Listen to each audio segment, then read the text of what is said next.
Без знаків розрізнення та за спинами цивільних Міжнародний кримінальний суд розгляне воєнні злочини Росії за час окупації Криму вже цього року. На це сподівається прокурор Автономної Республіки Крим Ігор Поночовний. Докази спільно збирали українські правозахисники, прокуратура Криму та представництво президента України в автономії. Йдеться про використання росіянами так званих живих щитів, вторгнення без шевронів та використання української уніформи під час захоплення адмінбудівель. Тепер слово за Офісом прокурора Гаазького суду, який вивчає підслідність справи, що означають російські злочини з точки зору міжнародного права та коли суд візьметься за розгляд російських злочинів, дізнавався Владислав Стужук. Если мы примем такое решение только для защиты украинских граждан, и пускай попробует кто-то из числа военнослужащих стрелять в своих людей, за которыми мы будем стоять сзади, не впереди, а сзади. Пускай они попробуют стрелять в женщин и детей.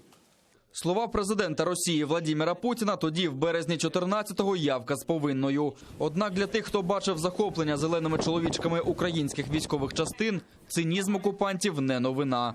Так було і в Новоозерному під час захоплення штабу ВМС України. Росіяни без знаків розрізнення у військових одностроях губляться в натовпі цивільних. Стріляти на ураження неможливо, бо постраждають невинні люди. Такий брудний метод зазвичай використовують терористи, але вперше держава. Самі випадки застосування живих щитів були. Тобто це, звичайно, не нова річ, але вони в основному використовувалися організованими збройними групами, тобто не державами, не сторонами міжнародного збройного конфлікту. Тобто держави під час збройних конфліктів так себе теж не поводять. Відповідно, таке питання теж поставало і для нас під час дослідження, і, безумовно, поставатиме для Офісу прокурора Міжнародного кримінального суду. До таких акцій залучали як місцевих любителів руського міра, так і родини військовослужбовців. Їх шантажували родичами в заблокованих частинах або обіцяли золоті гори, якщо ті присягнуть на вірність Росії. Там були і люди, які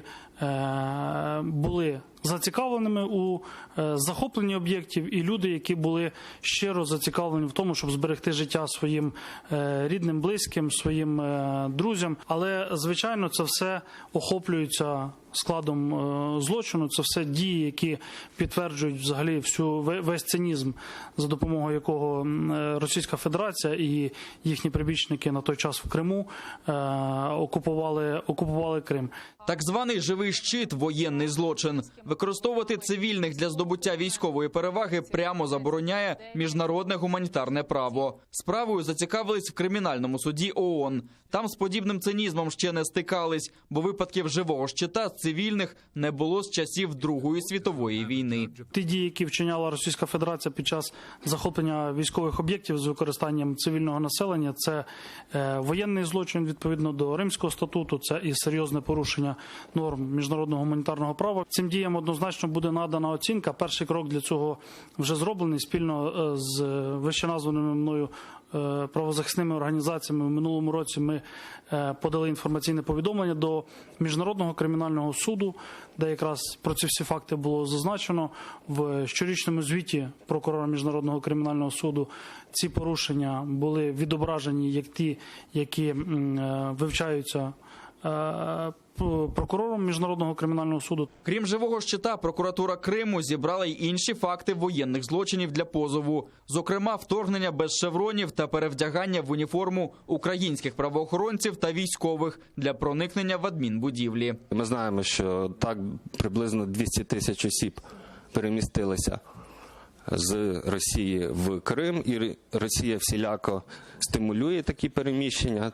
Ці питання так само не піднімалися з моменту кінця Другої світової війни, не піднімалися моменти стосовно призову цивільного населення на окупованих територіях.